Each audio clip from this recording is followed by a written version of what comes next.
Loisirs chasse et pêche vous est présenté par Capital Chrysler. Ne signez rien sans venir nous voir. Les Amants de la Nature, votre boutique de chasse et pêche à Québec. Et par La Capitale Assurance Générale, l'assureur québécois des chasseurs et pêcheurs. Ah oui, c'est un beau doré, ça. Oui! Hey, Hey! Yes! As-tu vu ça, toi? Regardez la grosseur de doré qui est possible de pogner sur le fleuve. Très, très beau poisson.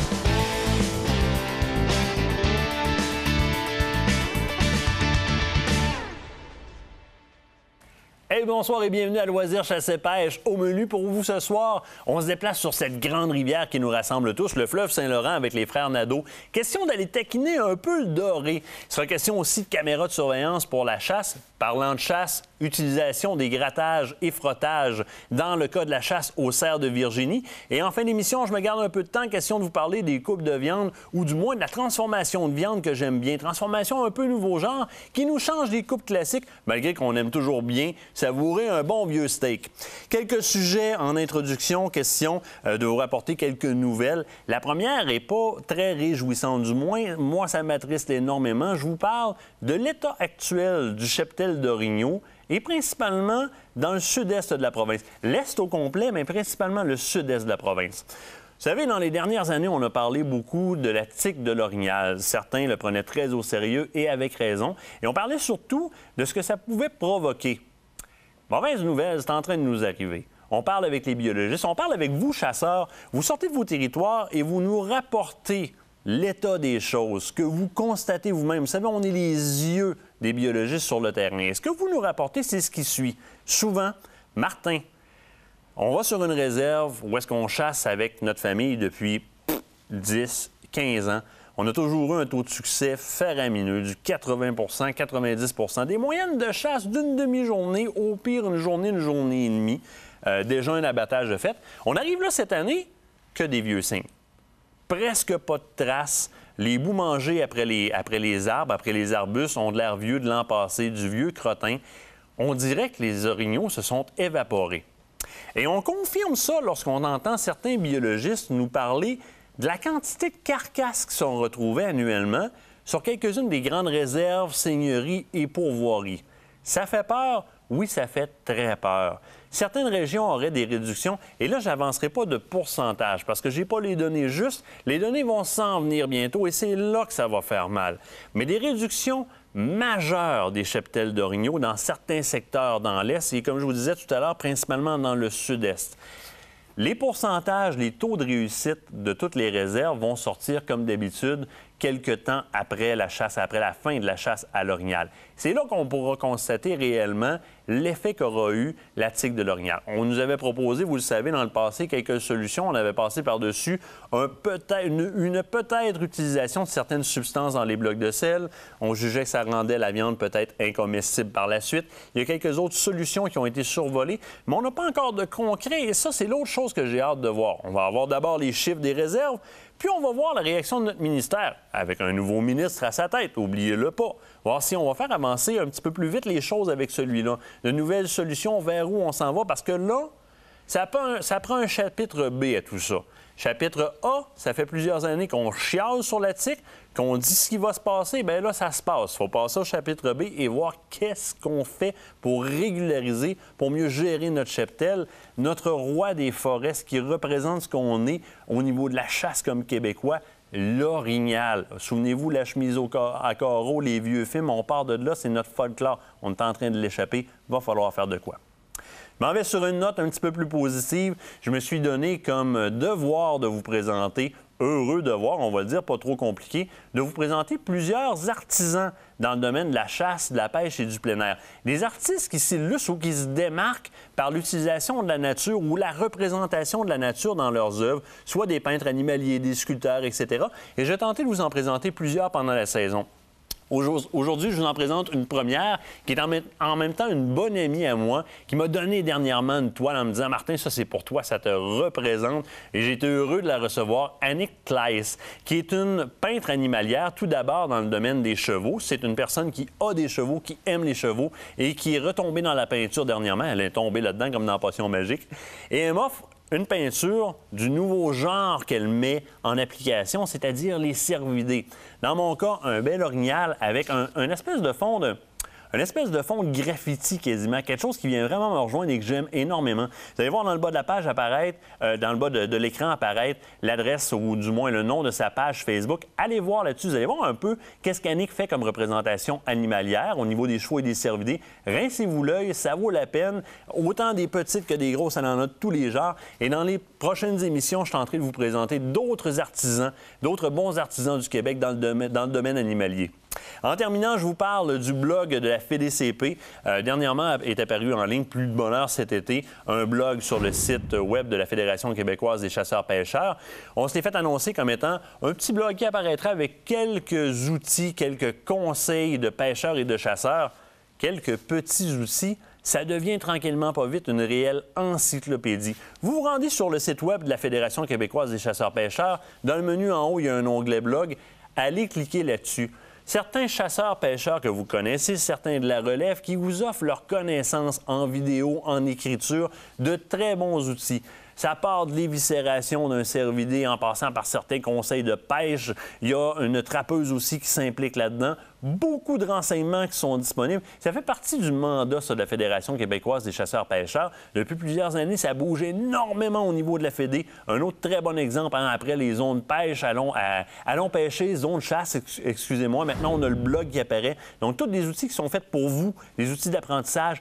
Prenez le temps d'aller les chercher. Utilisez-les. Ça va faire de nous de meilleurs chasseurs, de meilleurs pêcheurs et peut-être de meilleurs gestionnaires de nos cheptels d'orignaux et de chevreuils bientôt.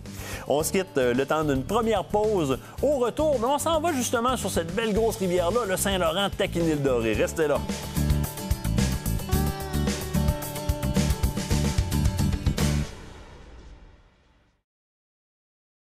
Cette partie d'émission vous est présentée par les coquineries conserves artisanales.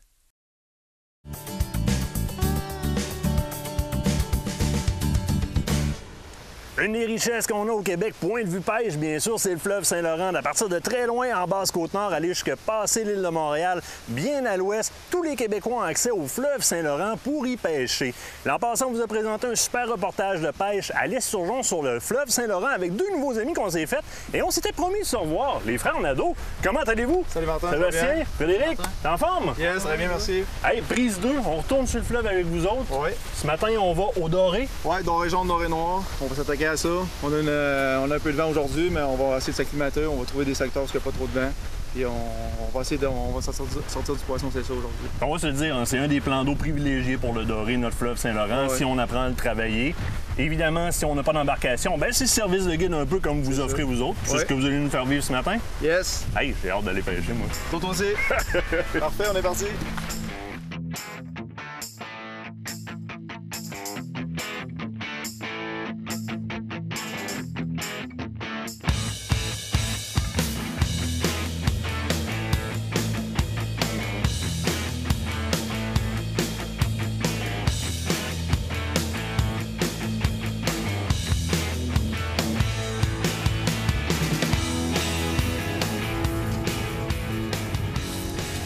Oui, monsieur. Oh, attention. Oh oui, oh oui, oh oui. Il y a de quoi là? Ah, je pense qu'il vient de décrocher. Il vient de décrocher. Yes, oh, il est là, lui. Hey, le premier de la journée. Ah, tu vas monter dans le sonore. Yes! Ouais, voilà, beau petit doré jaune. Oui! Ah, c'est le fun, ça commence bien. On commence à avoir de l'action un peu là. 2-3 bonnes attaques de fil qu'on a, là. Ouais. On va regarder voir avec la mesure qu'on a, la règle du ministère. La réglementation au niveau du doré jaune dans le fleuve Saint-Laurent, c'est 37 à 53 cm. 37 à 53 cm. Ouais. Fait que lui, il fait 42. Fait que, qu'on est correct. lui, on peut le garder là, pour manger. Là, fait que on est correct là, pour la consommation. Fait qu'on va, on va le mettre dans le vivier, puis Super, on va écoute. s'en garder quelques-uns.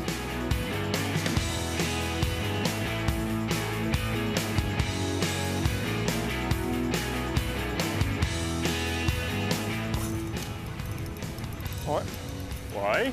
Ça a cogné solide, ça. Ça doit avoir cogné solide, oui. Je pense pas que ça soit gros, mais bon. Alors, de quoi de beau? Ouais, un beau doré. Amène le net, amène ça. Oui, tabarouette! Un beau gros doré noir. Sébastien, tu viens de nous sortir un beau doré noir. Un des avantages avec le doré noir sur nos plans d'eau, c'est qu'il n'est pas affecté par le plan de gestion. Il n'est pas ciblé par le plan de gestion. C'est ça, en plein ça. Donc, la mesure, peu importe la mesure, on peut conserver le doré Oui, noir. c'est ça. Il faut savoir bien l'identifier, par exemple, parce Ouais. qu'on attrape les deux sur le fleuve, évidemment, le doré noir et le doré jaune. Oui. Puis au niveau de la différence, la grosse différence, c'est les taches noires au niveau de la dorsale. Donc, immédiatement, on voit la différence. C'est flagrant. Le doré jaune, il n'est pas tacheté. Le doré noir, il est maculé là, de petites taches sur la dorsale. C'est ça. Donc, c'est la première chose. Puis on a au niveau de la queue aussi, là, on voit qu'au niveau du jaune, il y a du blanc et au niveau du noir, il n'y a pratiquement rien. Là. Fait que ce qui fait que la grosse distinction, là, c'est vraiment ça. Là. Fait que, au niveau du noir, il n'y a pas de limite. Fait que, on peut, c'est ça, garder toutes les grosseurs. Au niveau du jaune, bien, on l'a vu tantôt, la limite, là, c'est de 37 à 53 cm. On peut les conserver comme Ouais. celui-là est réglementaire. C'est ça. Le noir, donc, qui est définitivement réglementaire, Ouais. puisqu'il est pas ciblé par le plan de gestion. On le conserve, on peut le consommer. Yes. Sachez les différencier. Vous allez garder les bonnes grandeurs et être dans les lois. Parfait.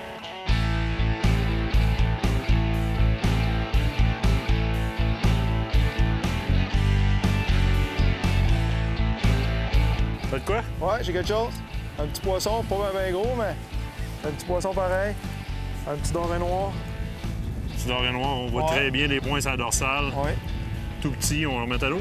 Ouais, on va remettre ça à l'eau tout de suite.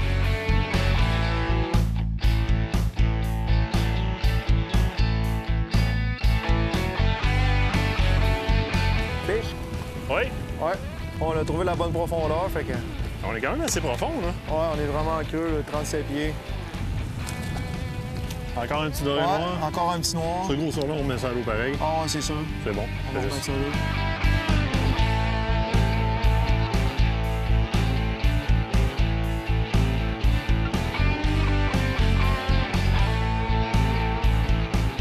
Oui. Oui. Hey, je pense que j'ai le quoi de beau, hein. J'ai le quoi de beau. Je traîne un petit peu dans le fond, on va dire des petits sauts. Sauf que ça se débat bizarre en tabarouette. Regarde ça aller. Ah oui, c'est un beau doré, ça. Oui!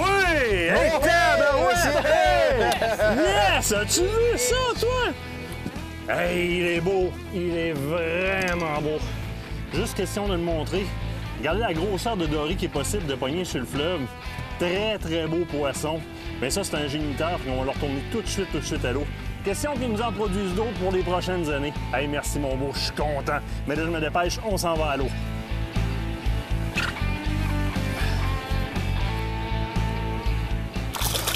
Et voilà. Merci, mon ami. Wouh! Yes, sir, Hey, Martin. hein? Yes! Méchant beau fiche. Ça, c'en est un beau. Cool. Super.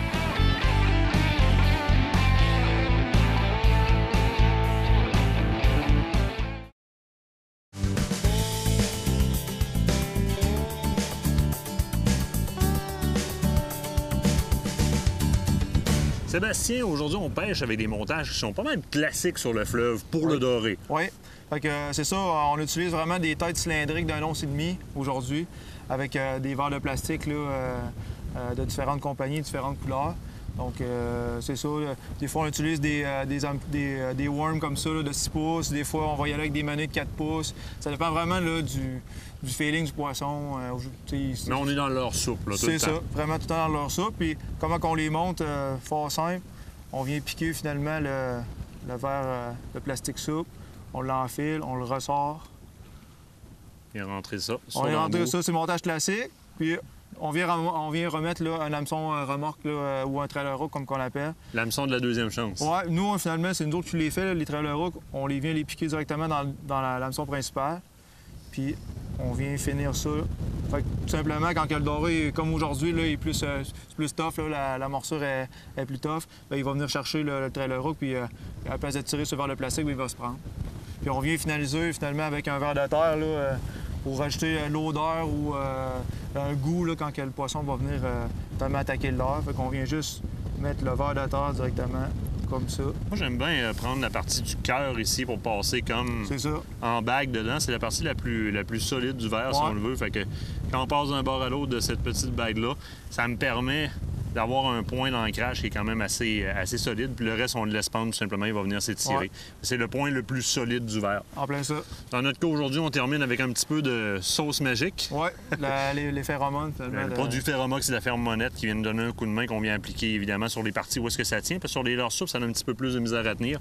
Fait que souvent, moi, ce que je vais faire, tout simplement, question d'être un bon diffuseur d'odeur, là, ça tient quand même bien sur le plomb.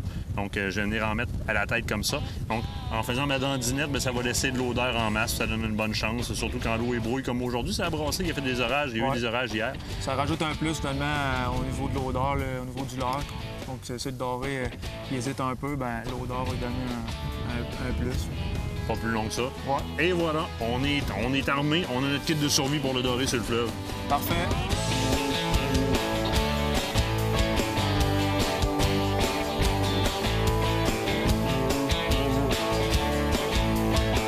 Oh oui!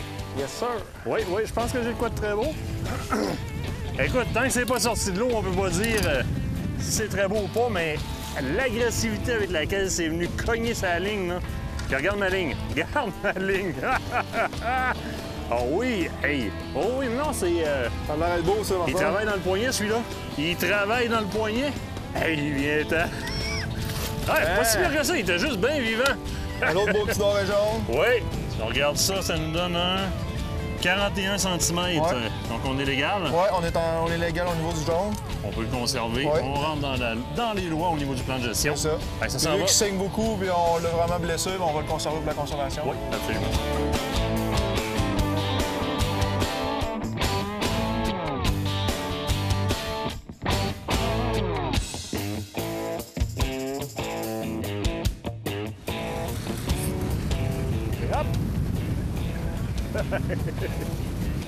Et voilà. Ça faisait un petit bout de temps qu'il me niaisait, lui. Hop. Un petit doré noir.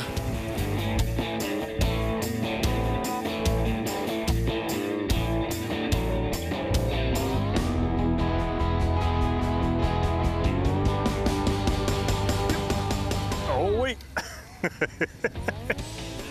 Hey, c'est le fun, ça. On est juste à côté de la ville de Québec, juste à côté.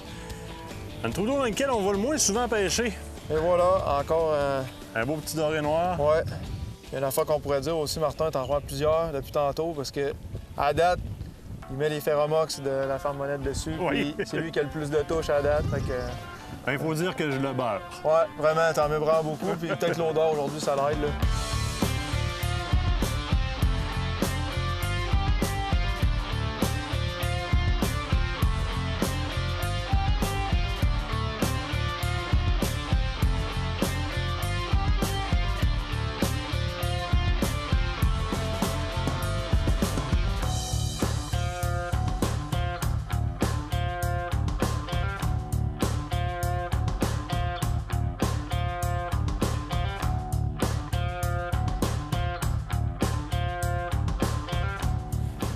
Là, tu vas m'expliquer c'est quoi cette histoire de guide-là, amener des clients à la pêche, pogner tout le poisson, là? Ça marche pas, ça. Pourtant, on a le même leurre, Martin, c'est ça l'affaire. Ah oui, c'est ça, mais t'es avant moi, t'es pognes tout, tu m'en laisses pas, là. Ça va être correct. Ça doit être l'expérience.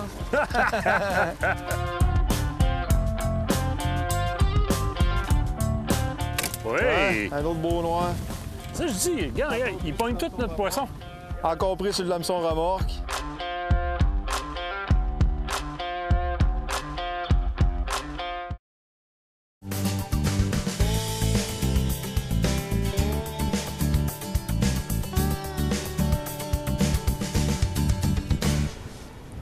Pas pire, la petite canne que je m'ai prêtée, sérieux?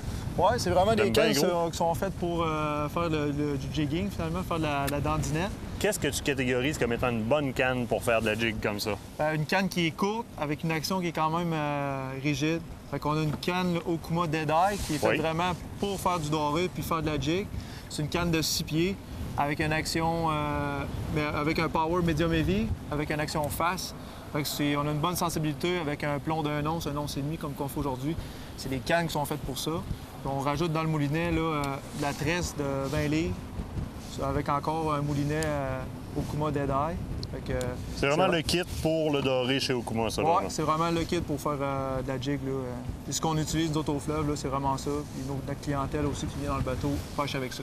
Tressé 20 livres, tu mets un bas de ligne aussi? Oui, du fluorocarbone dans 12 et 15 livres à peu près pour l'abrasion puis au niveau du fil qui est transparent dans l'eau. Pour la présentation, c'est mieux. En tout cas, pas mal impressionné de la canne. Vraiment un beau petit kit. Oh, ça va super bien.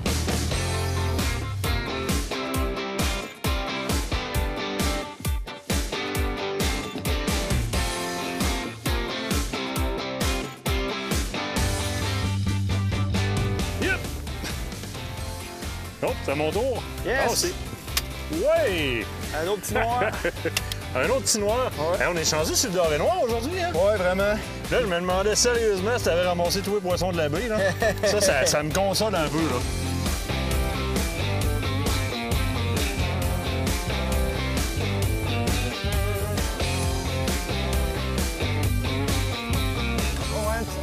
Encore un petit noir. T'as dit, hein? Je vais t'envoyer un texto, hein? On veut du noir, s'il vous plaît. Ouais. Ah, puis on est vraiment dans un spot à noir, là, aussi. Là. Puis, avec la marée et tout ça, c'est vraiment propice pour le doré noir. Là, tu pêches pas mal tout le temps comme ça dans le descendant de la marée. Oui, finalement, nous, quand ce qu'on offre à nos clients, c'est 6 heures finalement de temps. On descend sur les 5 heures de descendant puis la première heure de montant. Fait que c'est vraiment là. On pourrait appeler le prime time là, pour le doré, c'est pas mal ça. C'est vraiment là, le meilleur là, pour la pêche au fleuve à Québec. Là. T'en as un, toi? Alors, Fred en a un en arrière de toi. T'as encore l'autre dans les mains, là, non? Ouais. C'est direct de même, ça se passe, là. Et c'est comme ça qu'on décroche un doré noir aussi. On a passé dans un banc, finalement, puis le doré, c'est un poisson qui est grégaire, donc tu tiens en banc. Il vient juste de sortir de l'eau, il y a encore ses marbrures sur le côté. Lui, ça change assez rapidement de couleur. On voit vraiment les belles grosses taches noires dessus. C'est plus caractéristique du doré noir, évidemment. Là. Vraiment. Mais très rapidement, tu vois, l'autre était plus noir que ça quand on l'a sorti de l'eau. Et vous voyez, avec la rapidité, non, c'est peut-être 1 minute ou 2 maximum. Fred vient de sortir le sien, on est juste de sortir le nôtre. On attendra un peu, les deux viendraient cette couleur-là. C'est très, très rapide.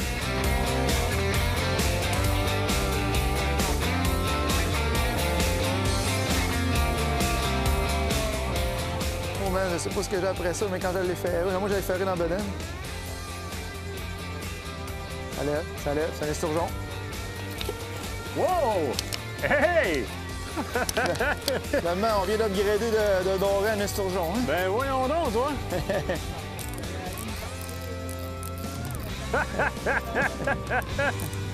C'est bon, ça! Hey, as-tu vu ça sauter? Ouais. Sérieusement?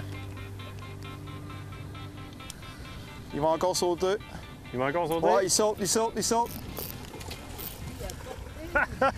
C'est donc bien hot, ça!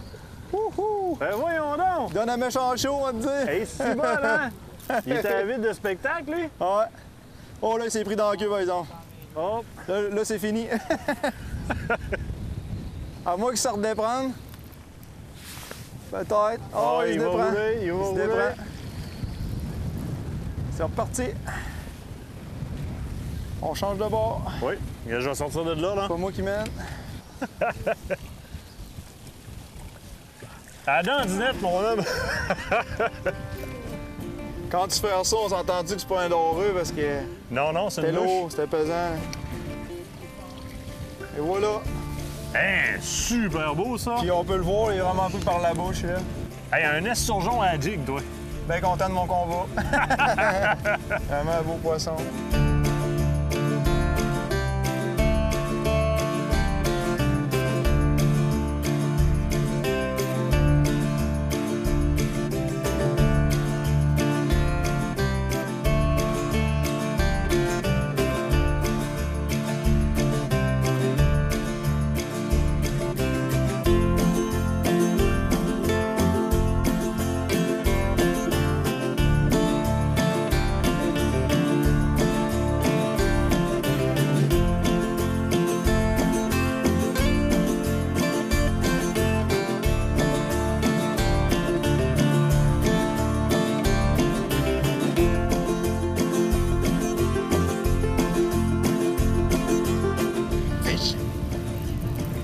Voyons donc! Ben, chez vous, les gars? Là, ça n'a pas d'allure, là! Il est pas digne de mention, par exemple. Il arrête pas!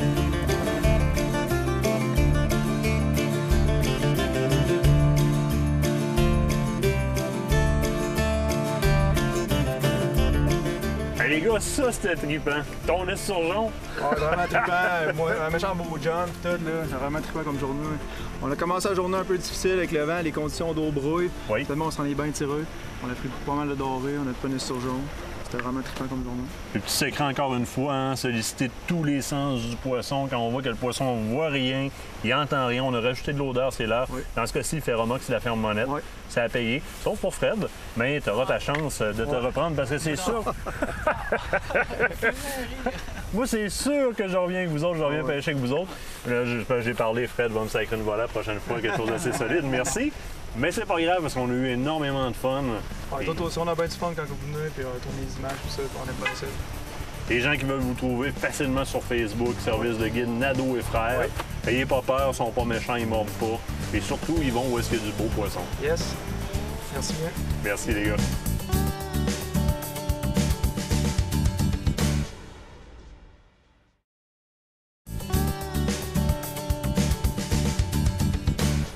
De retour en studio et on vous parle de caméras de surveillance avec mon ami Renaud Beaubien. Comment ça va? Ça va bien, Martin, toi-même? Ça va super bien. Bienvenue en studio. Tu nous entretiens d'un sujet duquel tu nous as entretenu l'année dernière, mais il y a tellement de questions qui rentrent sur l'utilisation et je te dirais de préoccupations sur l'utilisation adéquate des caméras de surveillance que je t'ai demandé de revenir puis avec les mêmes modèles que l'an passé pour faire des mises au point sur ces modèles-là et leur utilisation. Effectivement, Martin, dans le fond, la caméra cellulaire de cette année, la 2016, qui se nomme Link, ce qu'on a voulu faire cette année, c'est de simplifier l'activation auprès des utilisateurs. Parce que pour résumer, là, la Link, c'est une caméra qui fonctionne. Elle a une carte cellulaire à l'intérieur qui envoie des ondes qui sont récupérables par un téléphone cellulaire. Effectivement. Donc, je peux récupérer mes photos à distance. Oui. Tout à fait. Donc, celle-ci, cette année, la 2016, ce qu'on a voulu faire, c'est qu'on fournit une carte SIM, qu'on appelle une carte de téléphone intelligent, qui est compatible avec Bell, Telus et Rogers. Plus de casse-tête. Exactement. Les modèles antérieurs, on fournissait qu'une carte cellulaire qui était compatible soit avec Bell ou avec Telus. Celle-ci est compatible avec les 3 fournisseurs principaux. Beau problème de régler. Exactement. La caméra, par elle-même, va détecter le réseau le plus fort, tout dépendamment de où est-ce que l'utilisateur l'installe. Donc ça, c'est un autre beau problème résolu. Donc elle fait son itinérance elle-même, d'un tour à l'autre, d'un fournisseur à l'autre. Bonsoir, ça s'en va chez nous. Effectivement. Ce qu'on a voulu surtout faire, c'est de simplifier l'activation et les dollars qu'on doit mettre par mois. Quand tu parles d'activation de la ligne cellulaire de la caméra, c'est bien ça? Exactement. Parce que c'est un peu une ligne cellulaire, on y attribue un numéro à cette caméra-là, un numéro de téléphone. Oui, c'est comme une carte prépayée que l'on paye mensuellement. Okay. Ce qu'on a fait, c'est qu'il y a une application maintenant disponible gratuitement sur Android ou sur un téléphone Apple, iPhone. Gratuitement, l'utilisateur va télécharger ça, ça prend une dizaine de secondes. Une fois que l'application est téléchargée, il va y avoir 3-4 questions à répondre, le pays, numéro de téléphone cellulaire, courriel, et il doit rentrer le numéro de carte SIM qui est fourni avec la caméra. Donc, on fait le lien entre les deux par quelques questions dans une application sur le téléphone cellulaire. Exactement. Et après ça, Renaud, c'est réglé. Je reçois par courriel les photos qui sont prises sur mon spot de chasse à l'autre bout. Exactement. En 5 minutes, la caméra est activée. On reçoit des notifications sur notre téléphone cellulaire. Et tu as 30 jours gratuits. Okay. Toutes les cartes sont prépayées de 30 jours. Donc, vous avez 30 jours illimités pour essayer votre caméra, photos illimitées, le nombre de photos que vous voulez par mois. Les photos restent sur votre compte tout le temps, ne s'effacent pas. Après le 30 jours, par l'application toujours, on choisit parmi 3 forfaits. On a un forfait chasse qu'on appelle, qui est 3 mois minimum, qui va coûter 30 $ par mois à l'utilisateur pour avoir des photos illimitées. Et on a 2 forfaits annuels. Un forfait annuel à 20 $, 1000 photos maximum par mois, et un forfait illimité à 25 $ par mois. Donc, c'est vraiment la simplicité qui est vraiment là, de mise cette année avec les caméras Link cellulaires.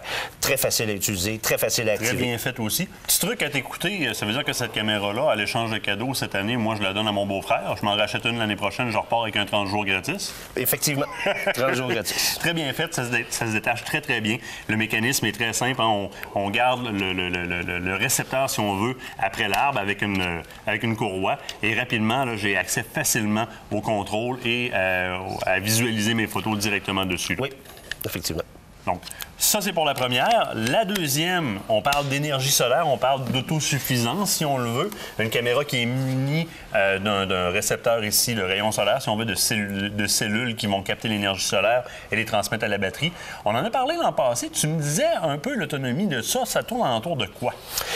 Bien, en fait, c'est une caméra qui peut durer à l'année longue sans batterie. Okay. Ça fonctionne avec la lumière du jour. Pas besoin d'avoir le soleil qui frappe parfaitement sur la caméra. Donc, ça, c'est bien. Luminosité seulement. Donc, souvent, dans le gros bois sale, comme qu'on dit, pas de problème avec cette caméra-là. Ça va avoir une charge automatiquement. Ça se peut-tu que l'an passé, tu m'as dit que même s'il y avait une fine couche de neige sur le dessus ou de givre, il n'y a pas de problème, elle va quand même capter de la luminosité, oui. Et ça va lui permettre de garder avec une certaine charge. Effectivement, il y a de la lumière qui passe. 2 pouces de neige, tu as quand même de la lumière qui passe à travers. Oui, jusqu'à 2 pouces de neige. Okay. Ça développe quand même une source de chaleur, ce panneau solaire-là, donc la neige ne restera pas là, va fondre. Et c'est une caméra là, très, très bonne qualité photo également, là, 12 mégapixels. Ce qui est bien aussi avec la Solar cette année, c'est la plus rapide sur le marché. D'ailleurs, la Link a le même déclenchement. Là, on parle de 0.07 secondes de déclenchement. Donc là, c'est sûr qu'avec un déclenchement rapide comme ça, on ne manque pas de gibier. On ne voit plus juste les fesses Exactement. du gibier qui est en train de traverser l'écran. Dans ce cas-là aussi, c'est quand même relativement simple une fois qu'elle est installée. Et on voit qu'il y a quand même un bon système au niveau de l'adhérence de la caméra après l'arbre. Même chose sur celle qui fonctionne par onde cellulaire. Donc, c'est dentelé. Ça permet de bien s'agripper. Et si je l'ouvre, eh bien, très, très, très rapidement, j'ai accès à évidemment un écran qui me permet de visualiser ce qui se passe dans la caméra. On voit tout le système de LED qui est là. Donc, très facile, hein? Et hop, c'est refermé. J'ai deux petites courroies de sécurité que je viens tout simplement refermer comme ça ici et qui sécurisent le tout. Donc, ma caméra est facile d'utilisation. Je pourrais à la limite combiner les deux, dire je peux avoir une information à distance de ce qui se passe sur mon territoire et en auxiliaire avoir mes caméras solaires comme ça qui me permettent au fil de l'année de récupérer mes données. Et d'ailleurs, c'est un peu comme ça que moi, je vois aujourd'hui les caméras de surveillance. C'est bien le fun pour collecter des belles collections de photos puis montrer ça justement au même beau-frère que tantôt qui vient dans le temps des fêtes. Check les bugs qu'il y avait sur mon terrain cette année. Mais ça devient encore plus intéressant lorsqu'on commence à les voir comme des outils de gestion de territoire, Renaud. Tout à fait, tout à fait. C'est vraiment des outils que l'on va utiliser pour soit déterminer si c'est un endroit qui est adéquat pour la chasse. Oui.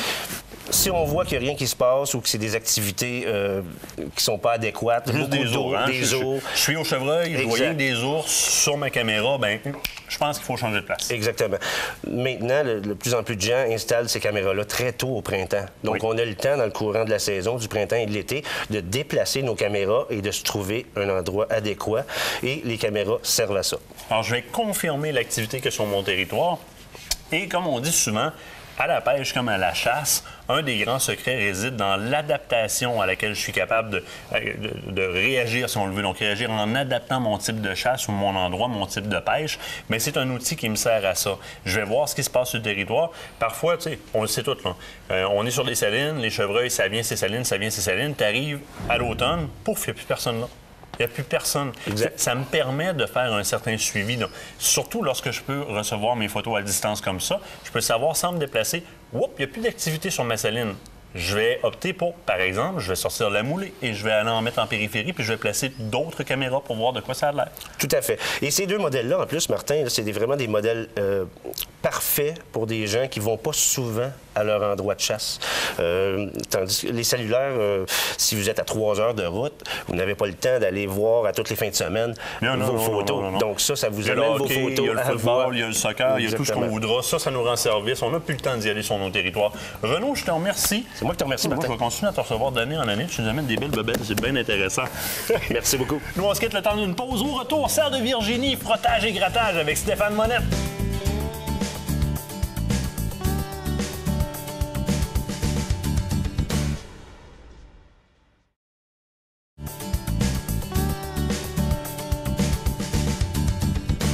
Hey, Steph, sérieux, il y en a encore un autre. Oui, puis là, on commence à être dans une place haute. Moi, ce que j'aime dans ces affaires-là, là, on passe dans son sentier. Normalement, je passerai à côté, mais pour les besoins là, de l'émission, il faut essayer de se placer. Mais tu vois ici, tu as un frottage qui est là. Puis il est frais. Très frais. On en a un en arrière, on en a plus loin.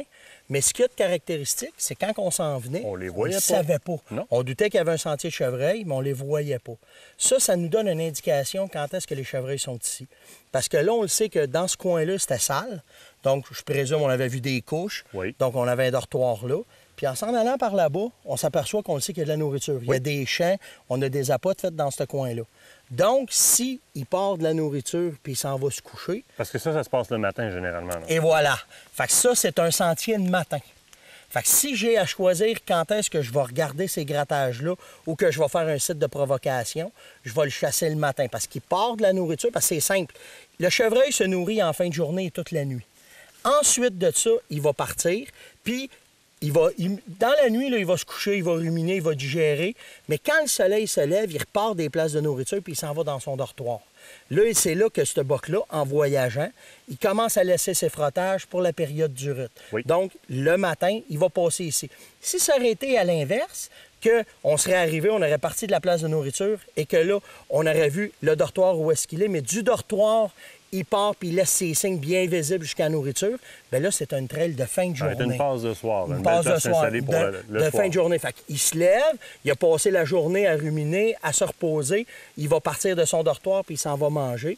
Bien là, si on voit les frottages sur ce sens-là, sûr qu'en fin de journée, je vais venir me placer sur le long d'un sentier C'est comme l'endroit, ça. c'est ma passe de l'endroit. soirée. Là, ce qui nous manquait, c'était des grattages au sol. Parce que là, on a des frottages, il a laissé. Puis là, ben garde, c'est caractéristique, on arrive, puis là, on en a deux. Oui. On a un grattage ici, puis on a un autre grattage là. Oui. OK? Bien là, en ce qui évidence. arrive, bien en évidence. Là, ce qui arrive, c'est que vu que l'arbre a tombé, le chevreuil, regarde, il a déjà mâchouillé ici, Ah, ben il a oui. cassé ici. Il ne sait pas lequel qui va prendre des deux. Mais là, nous autres, ce qu'on va faire, c'est qu'on On va l'aider. on va l'aider, on va y décider. Fait que ce qu'on va faire, on va partir. Ça, j'aime ça, cette façon-là, parce que cette branche-là, elle est bien caractéristique. Le grattage, il est là. C'est la hauteur que t'aimes? Oui, tout le temps à la hauteur du menton à peu près. OK? Vas-y, viens, passe. Yes. Puis on va juste s'installer. Normalement, écoute, on sait qu'on fait aurait jamais passé ça. loin, On mais fait pour le jamais film, ça. pour les images, pour les gens, on le fait comme ça. Fait que là, quand j'arrive, tu vas voir, je fais ça très rapidement. Je vais gratter l'arbre avec ma scie. Donc, je vais travailler le côté visuel de mon chevreuil. OK? Fait que lui, là, quand il va arriver, il va voir qu'il y a eu un autre chevreuil qui a frotté. Là, il va trouver ça agressant. Je suis dans son domaine, je suis dans sa maison. Donc, à partir de là, je viens d'attaquer ses yeux. Là, ce que je vais faire, je vais prendre du préorbital. Oui. Mais là, il faut comprendre que je fais ça très rapidement, Martin. Là, on est en mise en scène. là. En mise en scène. On aurait des masques, Je on aurait l'ai, des là. gants. Tu T'as vois, ton je masque l'ai déjà. toujours. Je vais On aurait des m'installer gants. comme ça. Jamais j'aurais passé même Non. proche Non, du on fait- grattage. puis J'aurais fait un bon détour. Un bon détour, puis tu fais ça vite. Exactement. Fait que là, ben, je vais prendre mon préorbital, j'en prends. J'ai mis mes phéromones dedans avant, OK? Donc, je le prends, on le voit qu'il est bleuté. Je vais en laisser juste un petit peu sur la branche. J'en prends, j'en mets sur mon grattage, Dis-moi, sur mon frottage. Le substrat du préorbital en tant Oui. que tel, là, il est comme à base lipidique, un peu, il est gras. Hein? Oui. Fait il va avoir tendance à se dissiper beaucoup moins rapidement Oui, à puis la ce qui pluie, est là. important, pourquoi il était pensé comme ça, c'est quand le chevreuil va frotter avec son crâne dessus, ça va imbiber son poil, puis ça, quand il va le licher, ça va y en rester, il va virer fou avec cette odeur-là. OK, C'est OK. pour ça. Puis justement aussi, c'est s'il pleut, comme on a des journées Il se humides, dilapidera pas. oui, le produit se dilue moins rapidement. Ensuite, je prends mon urine de mâle. Encore une fois, j'ai des phéromones à l'intérieur. Puis là, bien, ce que je vais faire, juste prendre la vaporisation, puis je vais en laisser 1, 2, 3, puis j'arrête ça là. Là, ce qu'on fait, là, c'est carrément de la provocation. Ah là, pure on et est après simple. dire, c'est on ça. est chez eux, puis on vient dire, boum, il Oui. y a un nouveau compétiteur Oui. dans le coin. Puis c'est pourquoi que ça les rend si fous que ça, c'est que le chevreuil, tout l'été, on appelle ça des bachelor group. Ils vont rester ensemble. Ils restent tout le temps en chum, si Oui, tu veux. oh, OK? oui, oh, oui. Puis là, ben, ils apprennent à se connaître. Le seul moyen qu'ils ont de se connaître, c'est par les odeurs. Fait qu'ils vont apprendre à se sentir. Ils apprennent à se connaître très bien. Et là, quand que la chasse arrive, quand que le temps du rut arrive, c'est là que tout se passe. Que là, ils vont se séparer. Mais si toi, tu arrives avec une nouvelle odeur, que tu fais ça, c'est pour ça que ça les rend fous. Et Exactement. si on travaille le nez, on travaille les yeux en faisant ça. Puis le moindrement, on fait juste prendre un grunt, grunter un ou deux coups. soit en fin de journée ou le matin. Ça va Tu être devrais winner. avoir une Ça va être réponse. winner tout Tu de suite, devrais tout de avoir suite, une tout de réponse. suite. Fait qu'on vient cogner la porte, il y a un nouveau, quand tu parlais du bachelor, on ouvre la porte, on fait rentrer quelqu'un de nouveau là-dedans. Exactement. Puis On met la chicane. La chicane pogne, puis le party va partir après. Finalement, t'es pas correct. Non, mais ça marche, par exemple. C'est le moment où est-ce qu'il n'y a aucun problème à jouer la gasse. C'est Exact. très bien placé, c'est là dans le Exactement. temps. Puis écoute, regarde, on est en site de provocation idéal. Tu l'as dit, des sentiers d'un bord puis de l'autre. Je regarde la ligne, là. C'est très visuel. On voit très bien la ligne. Exactement. On voit très bien la ligne. Hey, tes conseils, là, je mets, Merci, je mets Martin. ça dans ma poche en tabarouette. Ben, tu vois que si on travaille les yeux, le nez Oh oui, et les oh oui. oreilles, ça va être winner tout de suite. Puis je vais aller te montrer d'autres choses plus loin. Right, je te suis.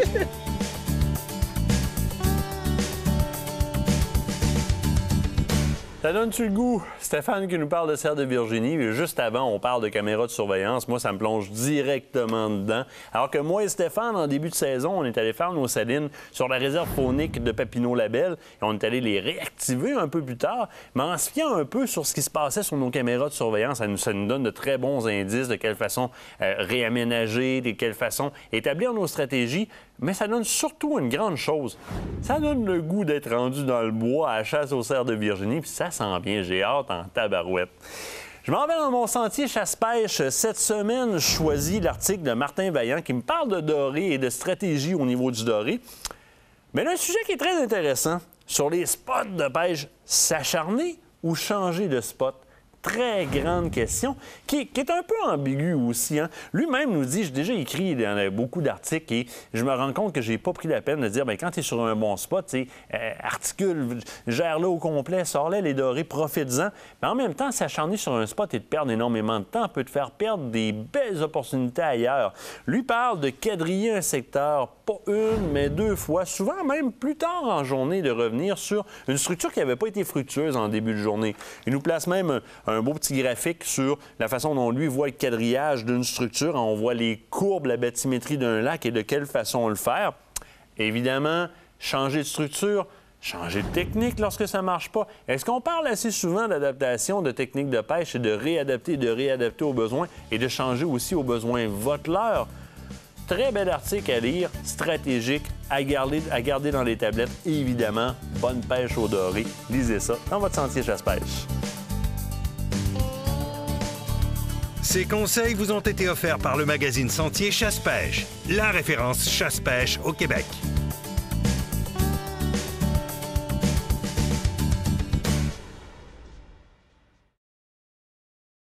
Cette partie d'émission vous est présentée par les coquineries Conserve artisanale.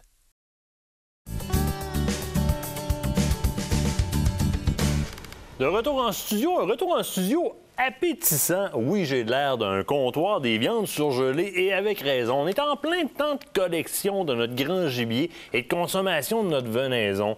Et moi, comme la majorité des chasseurs, j'ai toujours été habitué à consommer mon gibier de manière classique. Des steaks, les contrefilets, faux filets, les cubes, les ci, les ça.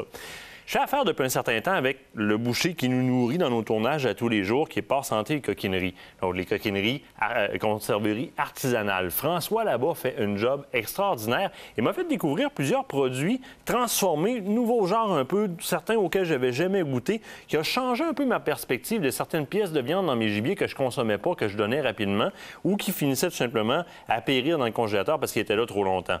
Et rapidement, je veux faire le tour avec vous parce qu'il y a d'excellentes idées là-dedans.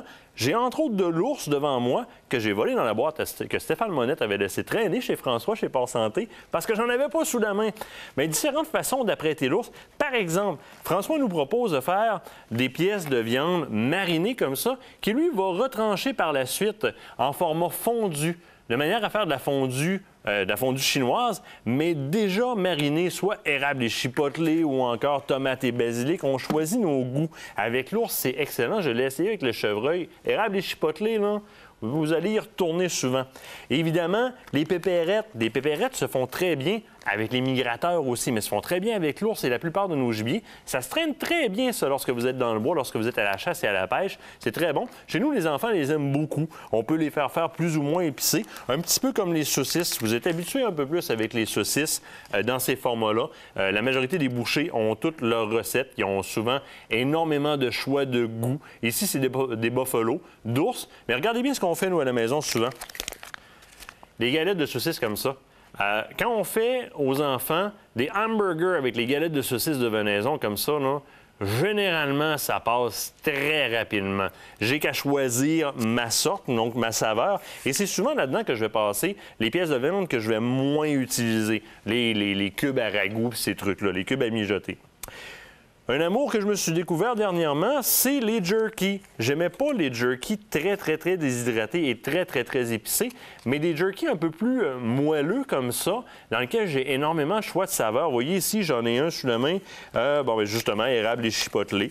L'autre ici, jerky de porc, écoute, c'est ail, miel et ail. Je peux l'avoir dans une multitude de saveurs et ça devient très intéressant. Ça se traîne super bien à la place des peanuts. Très bonne source de protéines en même temps.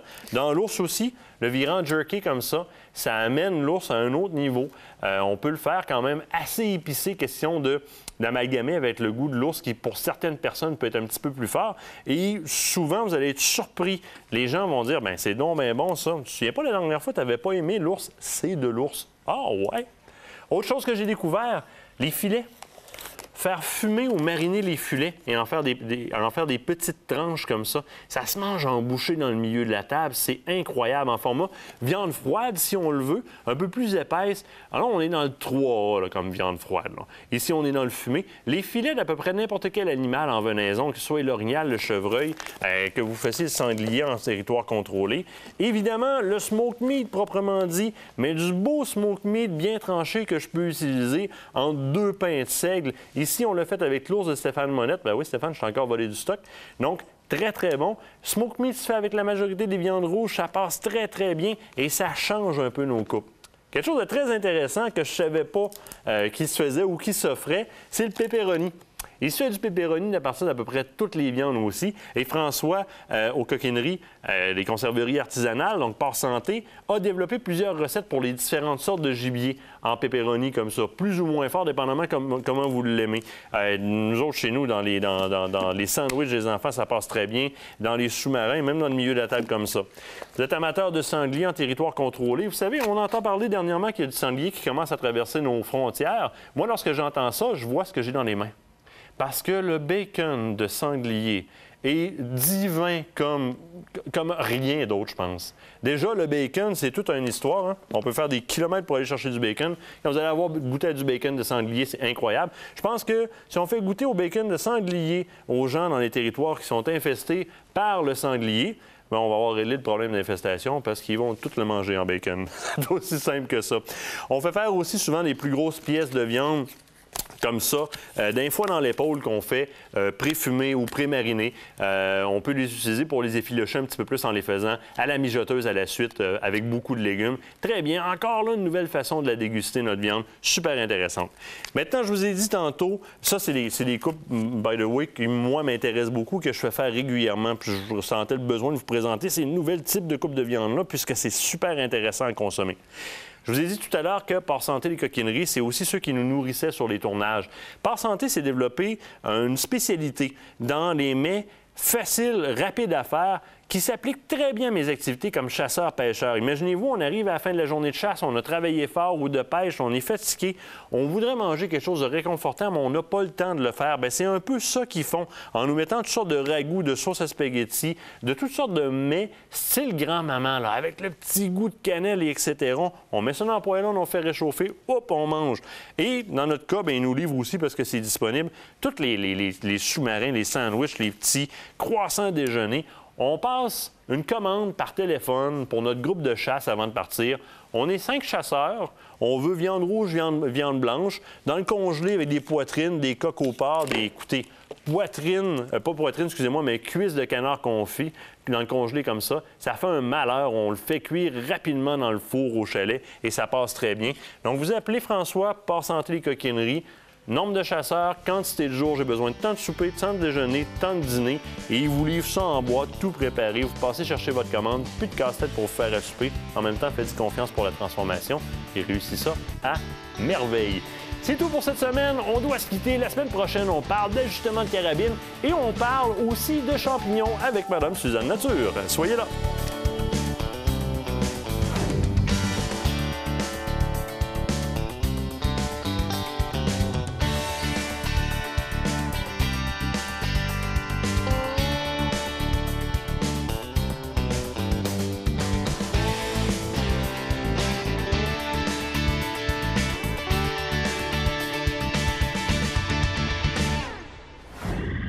Loisirs chasse et pêche vous a été présenté par Capital Chrysler. Ne signez rien sans venir nous voir. Les Amants de la nature, votre boutique de chasse et pêche à Québec. Et par La Capitale Assurance Générale, l'assureur québécois des chasseurs et pêcheurs.